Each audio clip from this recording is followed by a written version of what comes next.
¿Quieres mejorar tu fluidez al hablar inglés? Como lo he comentado en otros videos, existen varios métodos con los que puedes hacerlo.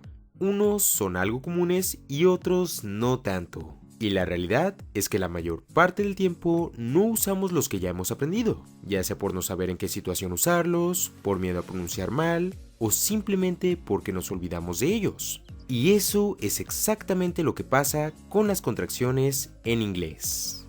Y no hablo de las contracciones informales, sino de las contracciones que aprendemos desde que iniciamos al estudiar el inglés. Y en la clase del día de hoy te voy a enseñar a usarlas de una forma muy fácil y práctica.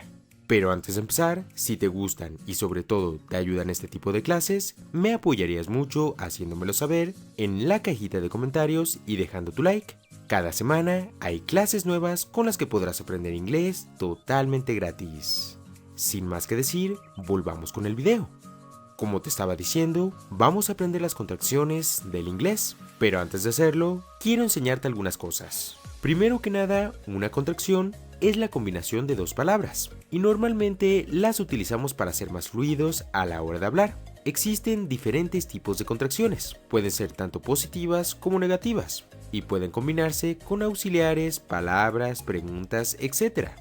A diferencia de lo que comúnmente nos suelen enseñar, las contracciones no son informales y su uso es bastante común, tanto para la calle, restaurantes, para conocer personas, en trabajos, etc.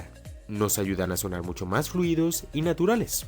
Ahora que ya sabemos qué son las contracciones, vamos a verlas. Las aprenderemos junto a situaciones de la vida real que seguro te van a encantar. La primera es la contracción con el verbo to be.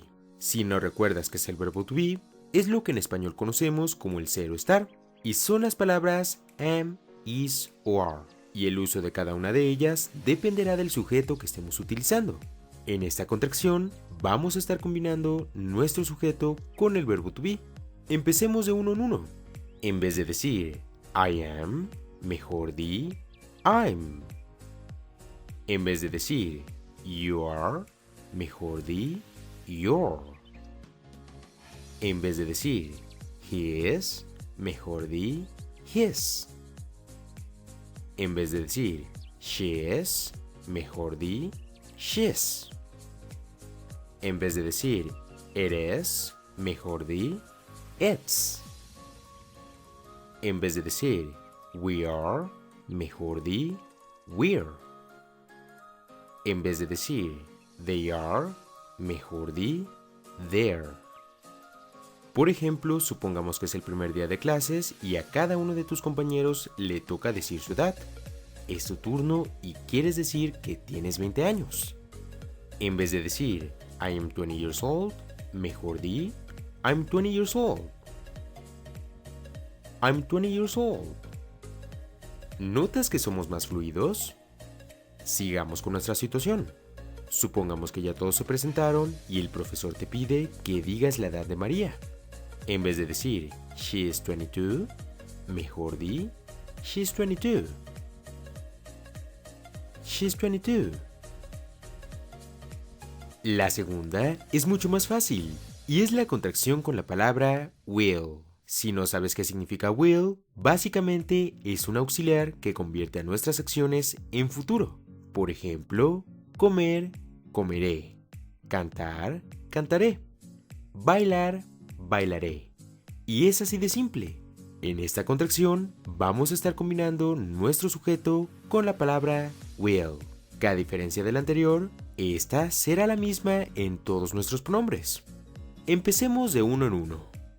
En vez de decir I will, mejor di I'll. En vez de decir you will, mejor di you'll. En vez de decir he will, mejor di he'll. En vez de decir she will, mejor di she'll. En vez de decir it will, mejor di it'll. En vez de decir we will, mejor di will.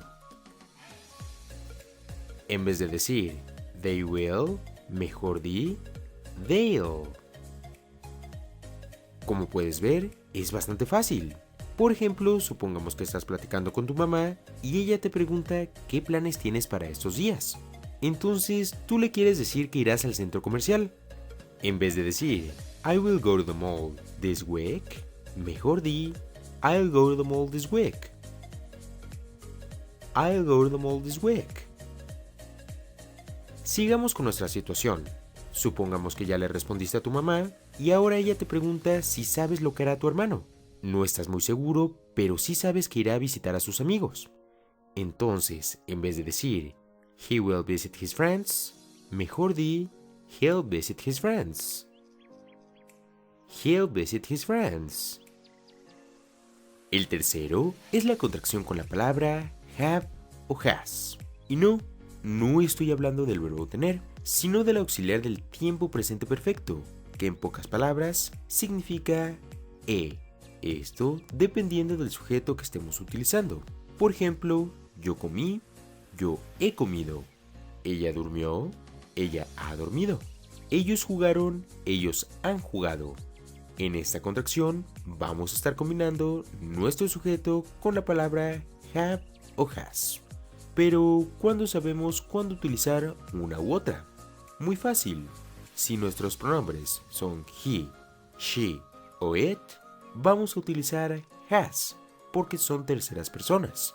Y si nuestros pronombres son todos los demás, como I, you, we o they, vamos a usar have. Empecemos de uno por uno. En vez de decir I have, mejor di I've.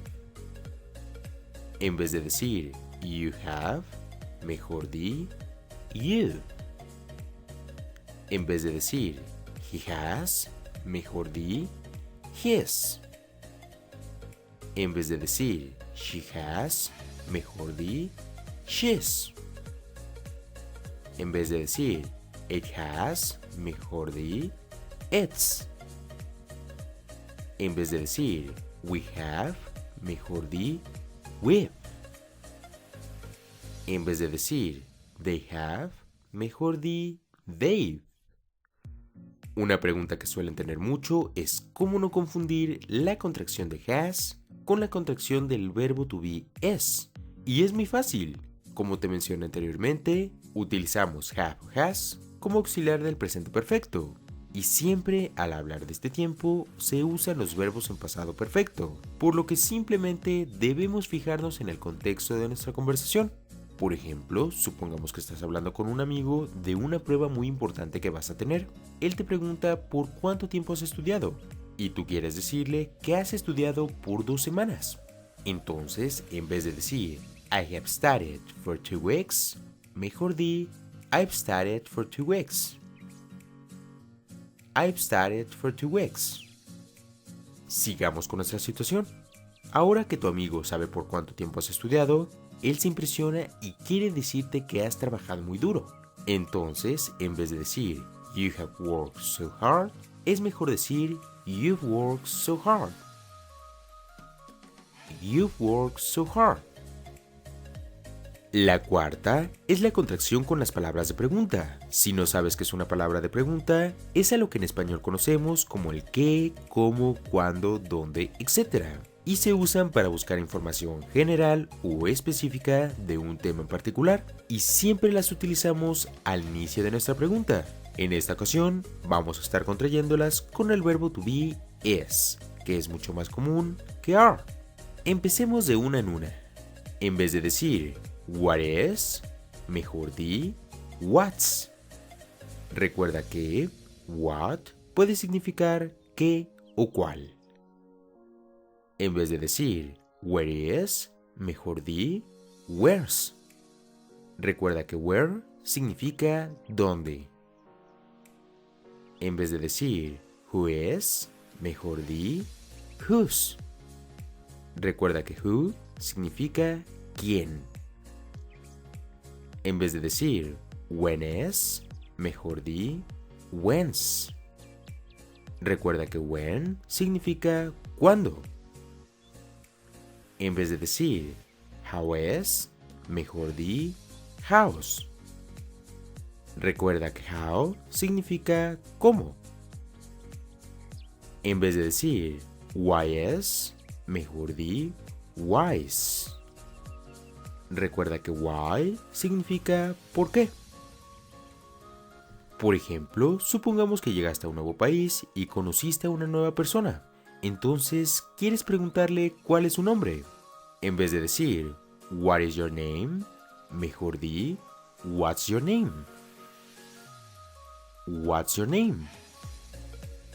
Siguiendo nuestras preguntas, supongamos que ahora quieres preguntarle ¿dónde está el centro comercial? En vez de decir where is the mall, mejor di where's the mall. Where's the mall? La quinta son las contracciones negativas. Estas son más fáciles, porque a diferencia de las demás, que se combinan con nuestro sujeto o palabra de pregunta, estas se combinan con la palabra not. Empecemos con el verbo to be, que significa ser o estar.